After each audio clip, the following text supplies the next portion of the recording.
Assalamualaikum warahmatullahi wabarakatuh. Kami dari kelompok 3 dari Universitas PTI Jakarta dan Fakultas Tarbiyah Ilmu dan Ilmu Pengetahuan akan mereview atau mempelajari dari sejarah Islam yang ada di Museum Fathahillah. Oke, selanjutnya di sini ada pedang dari Turki Istanbul, yaitu pedang kaki kalau nggak salah. Jadi pada zaman dahulu sekitar abad ke-14 hingga ke-19, pedang yang dilapisi emas ini bukan sekedar senjata pertahanan fisik di medan perang.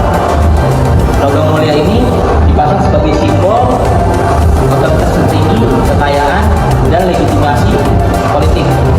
Sang pemilik hanya para sultan, raja, pangeran, atau panglima militer tingkat tinggi yang berhak dan mampu memiliki pedang.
Di balik bangunan bersejarah Museum Fathahillah tersimpan kisah panjang perjalanan Jakarta yang tidak dapat dipisahkan dari perkembangan peradaban Islam di Nusantara. Jauh sebelum kawasan ini menjadi pusat pemerintahan kolonial, wilayah yang dikenal sebagai Sunda Kelapa telah menjadi pelabuhan penting yang ramai dikunjungi para pedagang dari berbagai daerah.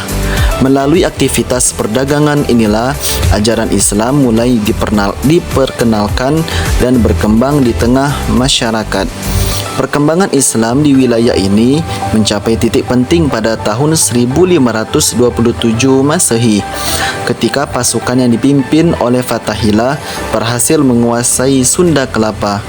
Setelah kemenangan tersebut, nama wilayah ini diubah menjadi Jayakarta yang memiliki makna kemenangan yang sempurna. Peristiwa ini menjadi salah satu bagian penting dalam sejarah penyebaran Islam di pesisir utara Pulau Jawa. Berbagai koleksi dan peninggalan yang tersimpan di Museum Fathahillah membantu kita memahami bagaimana Jakarta berkembang dari sebuah pelabuhan perdagangan menjadi pusat aktivitas politik, ekonomi, dan budaya. Di dalam proses tersebut, Islam turut memberikan pengaruh besar terhadap kehidupan masyarakat, mulai dari tradisi, pendidikan, hingga nilai-nilai sosial yang masih dapat dirasakan hingga saat ini. Oke, dari kelompok 3 kita sudah selesai berkeliling dan memberi penjelasan yang kami ketahui yang ada di dalam sana di Museum Sejarah Jakarta atau Fathahillah.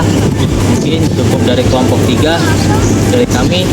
Wassalamualaikum warahmatullahi wabarakatuh.